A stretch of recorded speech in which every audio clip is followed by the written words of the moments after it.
Hello and welcome to Ask the Accountant. We have cool friends here at Waterloo yet again with another cool friend. This time we're going to be talking about everything to do with how to sell your business, how to go and win a Luca Award. And also we're going to talk about some podcasting as well and how you start a podcast. So Stephanie, do you want to introduce yourself to the world first? And we'll go from there. Yeah. So hi, I'm Stephanie, CEO and founder of bookkeeping and accountancy practice ABCS UK. I'm also the founder and host of the 3Bs podcast, where we build better business in 15 minutes each week. And recently announced the Influencer of the Year Award 2024 at the Luca Awards. It would look like we kind of knew who everyone was going to win, considering the amount of people that are here today that have won one or more trophies. It looks a bit awkward, if I'm honest. Okay, say it's not what you know, it's who you know. Our cool friends are award winners. Maybe we have to change the name now. It's We Have Award-Winning Friends. Yeah, Potential. maybe. Right, let's start from the beginning then. Let's go from your career, from when you were a little baby, all the way to today's date. Go for it. Yeah, so I started in bookkeeping and accountancy quite early on. So I started from 16 when I left school. So I'm 33 now, so I've been doing it quite a lot of years. So although I'm one of the younger ones in the industry, I've definitely got a lot of experience. I did it from college and then went straight into industry. So I'm a huge motorsport fan. I've been in motorsport my entire life. So I started working with race teams quite early on, and that really helped build the confidence. And then once I went into industry, into London, working after the health and leisure facilities in the 5-star luxury apartments in London. So did all the financing for that, the full service. And then COVID hit, which I think for so many people was the turning point. Got 2 children at home, homeschooling and going into London into the office was just never going to work. So I made a decision in 2021 to start my own practice, and here we are 3 years later. Brilliant.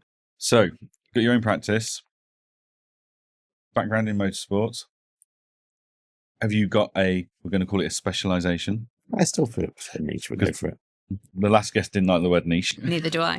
So, have you got a specialisation, or are you a bit of a generalist? Do you like a bit of variety in your life, like different industries and stuff? Yeah, absolutely. There is no niche with us. We work from everything from £8,000 a year hairdressers up to multi-million-pound horse trainers and everything in between. Really helps us is taking knowledge from one industry and then crossing it over to another. And I think it magnifies the results because we're doing something a little bit different and we can see it really working. I say that all the time, don't I? Like, I learned something from that client in the pub, and then I've taken the concept and applied it in a restaurant or a hairdressers or whatever it is, because a lot of the insights can be transferable, and a lot of people just aren't observant enough in the accounting and bookkeeping space to not only to realise that they've witnessed something, but to then share it with other clients.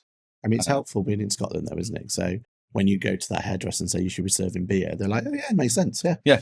And it should be in a battered beer glass. Yeah, absolutely. When did I last go to a hairdresser? Cool. So you say we? Yeah, so there's me and one employee at the moment. Fantastic. So she's been with me just over a year. She came on as admin, but I could see really early on that she had great potential with great attention to detail and things that bookkeepers need. So we're now putting her through her ICB training. She's getting on really well. We are seeing the next generation of bookkeepers today. 100%. 100%. So ICB, what drew you to getting involved with those and getting the qualifications and, you know, we'll come on to it, but, you know, getting involved in Luca and everything else? Obviously, being in industry, I didn't have any formal qualifications other than what I'd done at college. I just think I like a certificate and an award, to be honest. I like something a bit shiny. I am a bit, I like the praise, I think. I wanted to be fully certified. Ideal Schools was the perfect place because you can learn from home, obviously Scottish-based. A wonderful team. I've been with them since 2017 and just slowly made my way through the ranks until I got my fellowship about a month ago. Amazing. You're one of the branches as well, but not a branch nearby. Could talk us about that one. So I am a proud member of the ICB Aberdeenshire branch, despite being from Lincolnshire and living in Kent, because they are fully remote. I know, work that one out. My head hurts. I know. Yeah. So the Aberdeenshire branch are fully remote because Aberdeenshire is such a wide range. An in-person meeting wasn't possible. Yeah. So they're fully remote. I met them at the Luca Awards a couple of years ago and they were like, oh no, you can join any branch. Like, you don't have to be with your local branch, which isn't really common knowledge. You don't have to be with your local ICB branch. And we now have members from the whole country. We've got, I think, even Northern Ireland now. So we've got from Scotland, England, Wales, Northern Ireland. We all meet once a month and share problems. We problem solve together. We have incredible speakers. I've been lucky enough to do a presentation myself, helping build my confidence in talking to other people. and telling them what I know and bringing them forward into this automation and advisory role so that bookkeepers are more than just data entry, because we all know they are. Yeah. It's back down to that community thing, which the Lucre Award and at the ICB Summit yesterday, you and I were saying, weren't we? Like, the thing that the ICB nail is their community. Yeah. And their biggest advocates and the biggest resource that they've recognized they've got is actually bookkeepers helping other bookkeepers to learn different skills, different industries, different tools, different insights, different approaches. Other governing bodies just don't really have that. They've got more of an isolated approach. And if a governing body person isn't teaching you this, then good luck, because we don't think our members should be teaching each other. Whereas, yeah, it's a real community feel in the ICB. And I didn't know you'd be in it. Yeah. No, I didn't. I met Suzanne Proctor, who's one of the co-chairs of ICB Aberdeenshire branch. And she said to me, I was just talking to her, well, she was like, oh, no, you don't have to. And like I say, it's not common knowledge, which is why I try and advocate it wherever I am, because it can be really lonely, especially if you're working from home and you're on your own, starting out in a practice. It can be incredibly isolating, and collaboration over competition is my favourite phrase, and the industry is unique to that, and it's great. Yeah, and like, there's also other benefits there. Like, so maybe I'm in Wales, but a lot of my usual demographic of clients is very similar to Aberdeen, or maybe I'm in Bath and a lot of my clients are very similar to those in Edinburgh. And actually I can go and be a member of the other one and get expertise from people that have got more years experience in those fields than I have. I really like that as an approach. Yeah. And that's very cool. You don't need to have regional ones these days as much as you used to. Back in the day, 100%, right? Before Zoom and Teams and all that sort of stuff. Yeah, 100%. If anything, I suppose the branches just need because they've always been named Aberdeen, London, whatever, because it's always been geographical meeting spots. So actually what we're probably saying is the ICB need to rebrand their branches to be more inclusive. Like, this branch is whatever funky name we come up with. Well, wouldn't it be better wouldn't you get more benefit of it being more industry based? Potentially. So the branches are kind of the industries as opposed to it. But I think the real selling point for Aberdeenshire is that they meet sort of 7 p.m. on a Monday or 2 p.m. if there's a speaker. So if you have children and you've got care and responsibilities, you don't have to get dressed. You don't have to. You can be there in your pajamas. Put a top on. Please put clothes on. But you don't have to get up and go out and find a babysitter for 2 hours. And you can just jump on the Zoom. And sometimes it can be like a real sticky VAT point. At the Lucre Awards last night, we were having a conversation at the table at dinner of the old Jaffa cake debate of vatable cake or biscuit. And our industry get it. You know, there is multiple ways to look at all of these different various things, problems that we come across. You know, as a bookkeeper, you could ask 5 bookkeepers the same question. They'll probably all deal with it in a slightly different way. They're all correct, but it's understanding and applying that knowledge. So having those people around really helps. It's always that analogy I use of, you can go and take a picture of a boat to 2 boats craftspeople that build boats, whatever they're called, and they will deliver you the boat you have taken a picture of. How they got there could be completely different, and that's okay. But as long as the end result's what you're after, then that's right. It matters. Okay, so Freebies podcasting. Yeah. Whilst it does have a focus on bookkeeping and accounting, it's not like our podcast of news and goofing around with headsets and stuff like that. I'm not that cool. Neither are we. If I'm honest, neither are we, and we probably shouldn't be doing it. Talk to us about Freebies podcasting. What started it? What's the goal of it? Yeah, so unlike most people, I think I came to podcasting out of serving clients, of seeing a need there for a short, sharp 15-minute episode. These longer podcasts are great. Ask the Accountant's great on a Monday morning, but we don't always have an hour. Yep. I know for me, they're in the school run time in a morning on a Monday, so that I kind of have to dip in and out of them a lot of the time, or get in the office earlier to listen along. So 15 minutes is what business owners need. They're walking the dog, they're dropping the kids off to school. Just short, sharp, easy to understand information. There's so much jargon out there. And I do use jargon, but I explain it in an easy to understand format so that next time they hear it on the news, they're not so worried about it. We cover all topics in business. Sometimes it's a solo podcast of just me. Sometimes I've got a guest on. Usually there's a focus. So like Aaron's been on, we've had Ashley Lee's talk about LinkedIn, or we'll talk about marketing, or we'll talk about little individual things. And things are always changing. The budget summary is always a good one. That's always a really popular one. where else can you get 15 minutes to actually understand what's going on in the budget? Definitely. Love it. So I believe I've heard a rumour you're writing a book. I am. Finances for Life is released on the 1st of February. So that's teaching financial education to 16 to 19-year-olds. And it's real world chaptered financial education. So budgeting, renting versus mortgages, pensions and career, all these things that if we were taught at school, we'd have a much better economy. Yeah. And so we've had this conversation with a guest. Abigail, was it last year? Mm-hmm. And the fact that the curriculum, like we spend more time learning about William Shakespeare and trigonometry that I've never used in my life than we do talking about rent versus mortgages. And it's like, well, everyone deals with that. How to read your payslip. Everybody deals with that. But no, we'll deal with Shakespeare at school. Yeah. Like, there's a place for trigonometry, but in my view, it's A-level upwards, where you've chosen to take that path. It takes a lot of effort to write a book. Where's the passion for that come from? What's driving? Yeah, so my children are 12 and almost 10, and I can already see that they are leaps ahead of their friends when it comes to financial management and understanding of finances.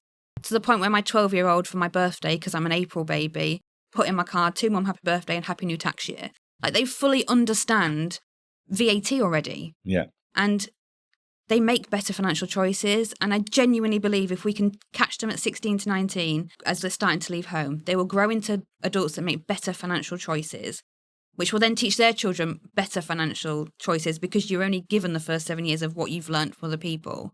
And that will help fix the economy. There'll be less debt, there'll be less borrowing because they'll understand why they're doing it and that they've got to pay it back on top of still living and things like that. And with it being a book, are you looking to do any like audio form of it? Are you looking to like... I don't know if people want my audio, not the northern accent. I mean, they listen to us. Yeah. But I'm just wondering... Accessibility-wise. Do they read books as much these days? It just, we need to get this sort of education, your sort of education point out there to as many people as possible, right? And we need to put it in formats that, is it a TikTok? Is that how you have to do it these days? Probably. But I really need to get on TikTok, but I'm not there yet. But even I've got 500 followers on TikTok. But what's your plans then to try and get that out to as many people as you can? We've got some amazing financial backers already. We are looking for more sponsorship for that, but we are getting into as many sixth form schools as possible. I've already got bookings to go in and talk and teach some ecom students at that sixth form level, but we are looking to just get it into as many hands as possible. And every single person I've spoken to about this book have gone, this is so needed. And it really is. So yes, it's aimed at 16 to 19-year-olds, but it's relevant to everyone else too. And there'll be chapters in it that they won't look at until like later on down the line. But I want it to be something that they can go back to resource-wise. Reference guide. It's not a read me and throw me away or put me on the bookshelf. It's I've not dealt with mortgages before. I've got a book that's got a chapter about mortgages. I'll go look at that. Like the amount of books that I've got, most people will read, and that's it. I've read that book and ticked it off the list. But I always tend to go back and just reference chapters, or I might not read the whole book in the first place. I'll just have it as a textbook to reference back. So can I ask why 16 to 19-year-olds? Because that's when they're getting ready to leave home. I think earlier than that, they're not necessarily interested yet. Again, they're not taught it at school. So that's why I wondered, do we need to target them earlier?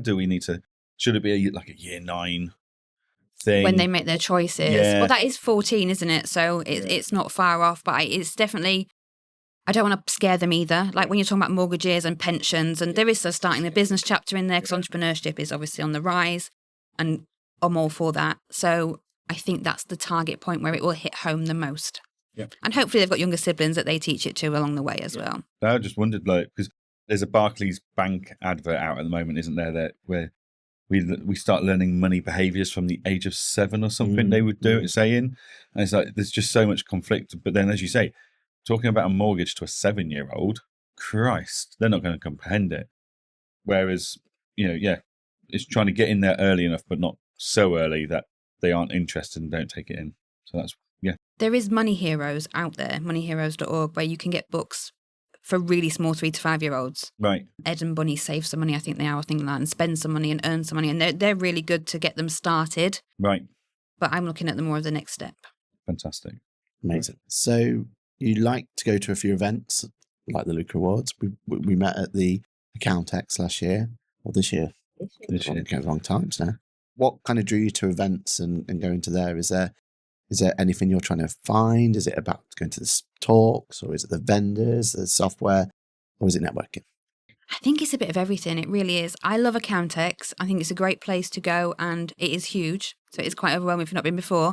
But I think it's a great place to meet with everybody. It's hear from inspirational speakers. It's find out the latest rumblings in the industry.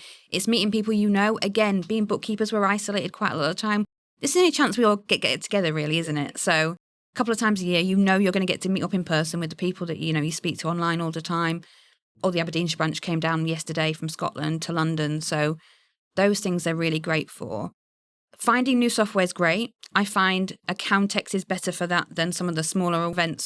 I just really enjoy going and talking to people. Like, that is my thing. I think we're all like that. That's why we're podcasters as well. We like to talk, and that's how you get the best gist of people, I think. And I've had some amazing opportunities come off the back of it. Yeah, and that's it, isn't it? This whole podcast is I'm off here. the back of it, isn't it? Yeah. I mean, I don't know if I'd put that in as amazing, but it's an opportunity. Every opportunity is amazing. It's what you make of it. So, Luke Awards, talk us through it. Was it 3 nominations? 3 plus my branch, so 4 altogether. 4 overall. And 25%. It's not very good retention rate, that is it? there was only, 10 awards, 12, whatever the number is. So, Yeah. The fact that you got to go home with it. Talk us through getting yourself involved in it. Like, been to Lucas before, right? And you've kind of been there before. Talk us through the whole process and how people can, get themselves involved as well. And why they should get involved. Yeah. Absolutely. Unlike what you said, Johann, on Ask the Accountant, I do believe you should put yourself forward for awards. Okay. Because, again, if you're an introvert, which most bookkeepers are, it gives you time to reflect. If you're not making time and you're really busy in your business, building your practice or working in industry, that reflection's really important. I look back now and think, what have I done in the last year? All the things I've done is incredible. And you forget sometimes when you're in the day-to-day monotonous of it. It's almost your appraisal, isn't it? Whereas in industry, we got appraisals and everything else. We just don't know. I suppose that's a really good point. I've not looked at it as a reflect. So I do a journal. Yeah. Not every day, but most days, and at least once or twice a week if on a busy week. So I'm very good at reflecting because my mum taught me to be. So she was in psychiatry. So reflecting on things, being self-aware, all of that. So I then potentially don't see actually this is a review point of my own business. So yeah, it's a really good idea. Yeah, it's the overview, isn't it, in a year? This is the second time. So I was nominated last year as a finalist for the Influencer of the Year award. And at the time, the podcast had been going about 6 months. It was in 8 countries, and I thought that was incredible. Now it's in 19, in that whole year. But when it's every week and I'm filling in the KPI spreadsheet that we do and to keep an eye on everything, and it's just you don't see it. It's oh, actually, we're doing all right. Yeah, you don't see the trees for the woods or the woods for the trees, whichever way around. Yeah. The first year, so 2022, I was shortlisted for New Practice of the Year. Been going about 6 months at that point again. Okay. So that was my first sort of eye-opener into the world of awards. I have won plenty of other awards. So I won Theopathetis SBS. I'm the only accountant ever to win that, Small Business Sunday. And I've got lots of industry, awards, sort of our local, Kent Business Awards and things like that. So this is the first, overall one. And this is the one I really wanted because there's no better confirmation that what you're doing is right, because I do like to run differently to a traditional bookkeeping and accountancy practice than the industry saying, no, okay, yeah, you are. This year, you are the best person to influence the industry. Yeah. And I like the fact that what I'm doing is different and that is filtering down to the industry. Yeah. Amazing. So what's next in the award categories for yourself? Have you got any plans? Is there anything else? I'd like to go for Accountancy Excellence next year. I went for it a couple of years ago and didn't get shortlisted, and it sort of knocked my confidence a little bit, which it can do, but you've just got to pick yourself up and learn from these things. So yeah, Accountancy Excellence. I got major FOMO from you all at the Roundhouse this year, so I want to be there. It wasn't too bad. I don't know what the ICB applications are like, but I have looked at Accounting Excellence, and it's a major commitment of time to put into writing these. Now, I know, rightly or wrongly, some softwares out there will pay copywriters to write the applications on behalf of their users because they want the marketing spiel that our users are award-winning, blah, blah, blah. Just to clarify, Engager doesn't do that, never has and never will. We just have multiple award-winning users. But for a firm owner of just yourself, or maybe your colleagues just started, to then have to spend a lot of time filling out this form and justifying why you think you should be a finalist. Mhm. It's a huge amount of time and resource for a small business to commit, like, and then to not get through. Like, how do you justify? I suppose it's a gamble, but like, how do you justify spending all that time on that when you could have spent that time on other marketing, writing more of your book, where you probably got more tangible returns on investment and more like a higher return on investment potentially? I mean, what does entering awards like the Lucas and the Accounting Excellence Awards, what does the return on investment look like for you? Like, is that new clients? Is it just more listeners for the podcast? Is it more like backing when you're talking to finance people for your book, or when you go into schools and talk to them? Like, why do you do it? So the Luca Award application is the hardest one out of all the ones we've ever done. So to put it into context, my application for Influencer of the Year was around 5,000 words plus 7 pages of supplementary information. Aaron also wrote me a recommendation, so thank you. I heard that did not what got you the award. I'm sure it did. I'm sure it helped, even a little. Yeah, it's a very in-depth process, but because the Luca Award application is in sections, it makes you look at your business from different angles. I would have to pay a consultant a lot of money to look at my business from that angle. So, 1, it's a great reflection. 2, every time I don't get through, it's okay, so what can I do better? It's that drive, it's that passion. It's like, okay, so right, what do we need to do? Do they give you feedback as to why you They did haven't done before, but they are doing from this year because it's That's something the I brought Luca up last Awards. year at Lucas. Yeah. Yes. I've not had it in any other awards, but then to be fair, there's only one I haven't won, so. And that's like going for a job interview, isn't it? Not getting the job and not getting any feedback. It's like, Yeah. what were you looking for? Where did I let? Because until you get the feedback, how can you improve? How do you know what they're looking for? Yeah. And you could be doing all the things that the people that win are doing. There could be people that should have won influencer if they'd have written it all down over me. Like, it's learning to be not afraid to go, I am doing really good things here in this industry. I am a really good bookkeeper because I do X, Y, and Z. I think one of the hardest questions people ever ask me is, why do you do what you do?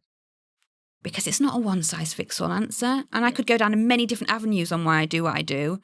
Which one do you put on the application form? Yeah. But the ROI for me is just confidence. Yeah. It's an opportunity. I yet haven't found the words to write a social media post about this because I wanted it so much and it meant so much that I actually can't find the words, which is odd because I can't usually shut up. But it means so much to me. And the words will come, but my inbox is full of messages. And I haven't even announced yet that I've won. You know, I think it's just been made public knowledge on LinkedIn. I think ICB have just put it out. But I haven't even told anyone yet. My mum doesn't even know yet. Mum, if you're listening, your daughter kids won. do. My kids do. They sent me little videos, but yeah. Now tell the audience what your kids are more excited about and why you're the cooler mum. Oh, the Top Trumps card. Absolutely. When I spoke to Aaron at Accountex back in May, he mentioned the Top Trumps. I was like, how do I get one? Like, I need some cool mum points. My children think I am the coolest mum in the world.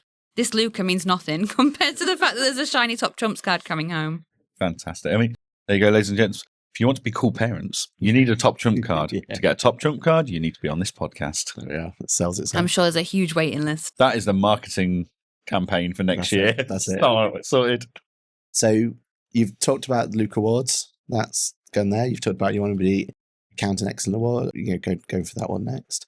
What else are you doing to get your confidence up? Because you keep mentioning this is about confidence building, right? This is about, and I think a lot of, especially our audience and stuff, they're in this similar sort of mindset of, how do we do it? How do we go on it? I think when I was on your podcast, you were still shocked when I said, of course I get butterflies before I go on a stage. Like, man, that never goes away, right? Like, it doesn't matter. Like, it doesn't matter how many times. Yesterday, when I went onto that stage and did my 1 minute thing, I went through 6 different scripts getting up to Friday, and then I ditched the script as I walked up to stage. Yeah. Because it just wasn't going to work for the room. Other people had been trying some things and it just wasn't working. But that whole morning, for a 1 minute presentation, now we do this all the time. Yeah. You and I have spoken at huge events, had standing room only rooms. That 1 minute stressed the hell out of me yesterday. I was dreading it all morning. So yeah, like if it doesn't do that to you, I'd say you can become complacent almost, and it's actually, Yeah. are you enjoying this anymore? Like, because it is that excitement and trepidation. Even the other Professionals. podcasters. I We're all was about to say struggling, right? best in class. I was like, that's an exaggeration. But we are all struggling, and we're Yeah. all to get that confidence and to bring it down. I think it is a really valid learning that we're all trying to teach each Yeah. other in the industry, right? What's your plans to take yourself to the next step, and what's the confidence for in your eyes? I think for me, like the opportunity to speak on stage is something I really want. As you all know, I did apply to speak on the Lucas stage this year and didn't get it, so now I'm going to apply for Accountex. And I had conversations with people from the ICB, and they were like, "But you've got 4 Luca nominations. How can you be disappointed?" And I'm like, they're 2 very different things. Yeah. Me winning a Luca award is a pat on the back. Me speaking on stage is helping other bookkeepers to build their businesses better. Naturally, we're all introverts. I'm going to keep saying it like a broken record because I think we all are. I suffer from horrendous anxiety. I always have done. But you just got to do the thing. And it's easy to say than do, but you just have to do the thing. And being able to share all I've learned and show people it's possible, I think I like to lead by example, and showing people it's possible hopefully helps them have more confidence to arrive at the awards, to come to the summits and the events and talk to people, because that's how you get better, is just by doing the thing. Yeah, definitely. And when you speak to a lot of people in the ICB summit or any Accountex or anything we speak to, and all the guests we speak to, like, you're right, they are all introverts. Like, they wouldn't have got necessarily into accounting and bookkeeping if they were people and they like to be on the stage. They'd be doing something different in their career. So to then take that kind of personality that suits a bookkeeper and accountant in our traditional mindset of sat at a desk, crunching numbers, looking for patterns, not necessarily wanting to talk to people, and for them to be able to take that and step out of that comfort zone, as Alistair, the keynote speaker, said yesterday, you fall into your comfort zone, you don't fall out of it, you've got to climb out of it. And I just think that's an incredibly strong message, that unless you put effort in, you will not expand your comfort zone. So anyone that's doing it in our industry, hats off to them, because they are really going out of their comfort zone to do it. For our listeners and viewers, how did you start, or how do you do it now, or how did you start when you first did that first podcast, that first interview, whatever it was, when it was that first time and you're like, your anxiety's kicking in, you're realizing, I'm not a people person, I just want to be left alone. But how did you manage to get yourself to the point where you're, no, right, I'm doing this?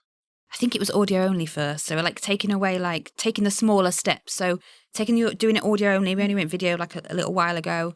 Meant I could do it in my pajamas. I could do it at home. I could take multiple takes. It wasn't live. I like my pajamas. I didn't have to do it live. I had a multiple go at it.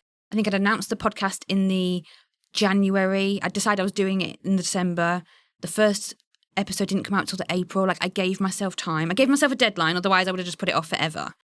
But I was like, I've just got to do it. And like, even now, people often say they hate the sound of their own voice on tape. And I get it. But I've done it so much now because I edit everything myself and I do all the transcriptions myself for the podcast. I'm just used to it. So if you just keep doing it, you will get used to it. Just cringe through it. Just do it. Oh, it's the worst part of editing any of my videos is listening to my own voice. I hate it. Like, But it is a great way of because you're your own worst critic, right? So there's nothing better than listening back and going, like, why did I say that? Or, why was I rambling? Why did it take me 2 minutes to explain this point when I could have done it in 30 seconds, right? Like yesterday when I did that fever pitch, like, I was dreading it. I thought I absolutely ballsed it up on the stage. I felt I came across nervous, but then I came off and people said, "Oh, that was amazing." I had a few messages saying, "I can't believe how confident you were when you delivered that." And then when I watched it back, because Katie had recorded it, so actually, even though internally in my head I was stressing, I was fumbling my words, actually it came across okay. Yeah. But that's because of preparation, right? You're prepared to fail. The preparation is what stresses me out.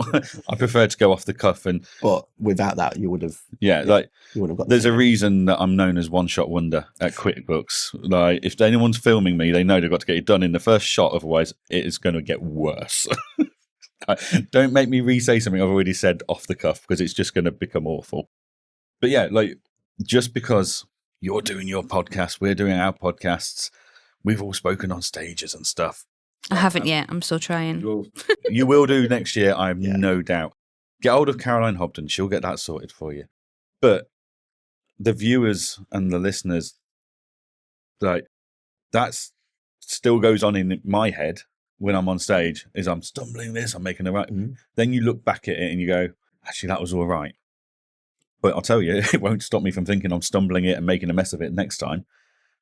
But I think a lot of people they don't look back. They don't take that feedback on board, and they just keep self-critiquing like I was whilst I was on that stage.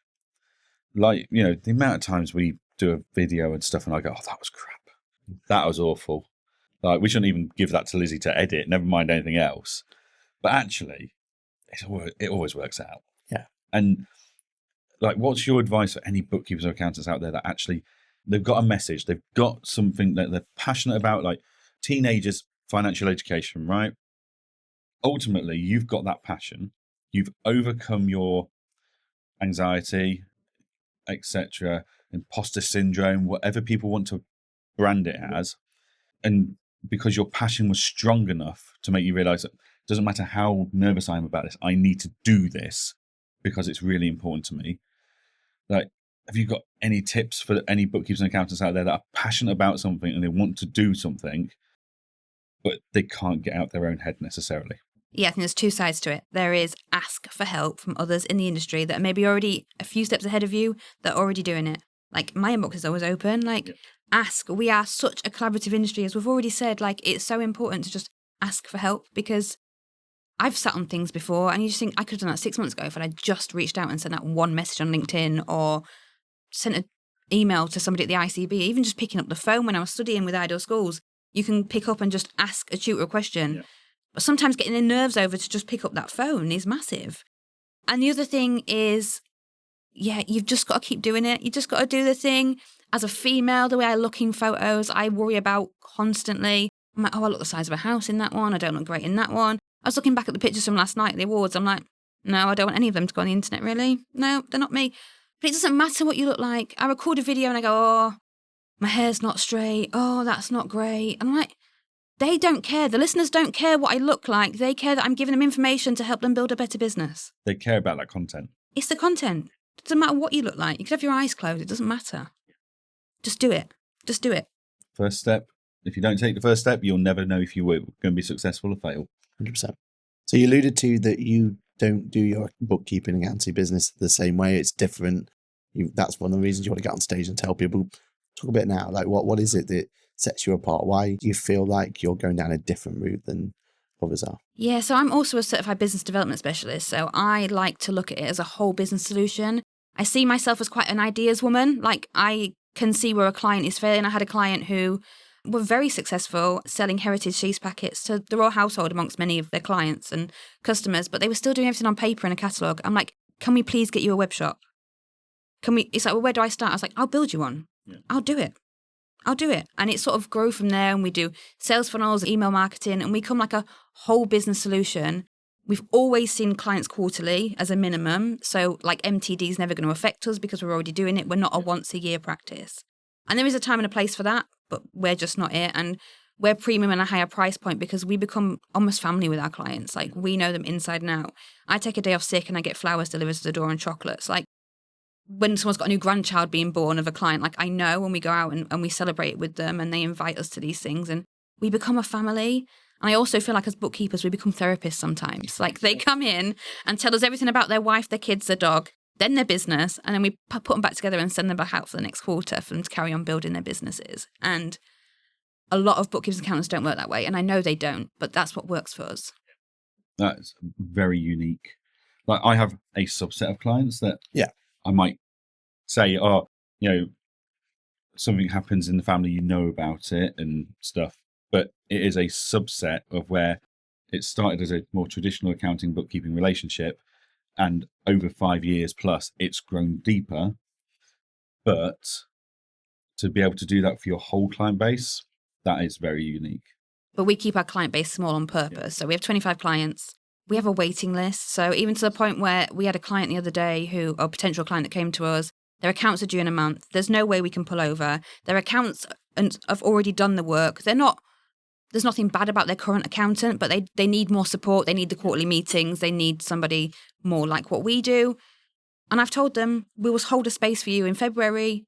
Come back to me then. Being honest and open and not just taking any work that falls through the door.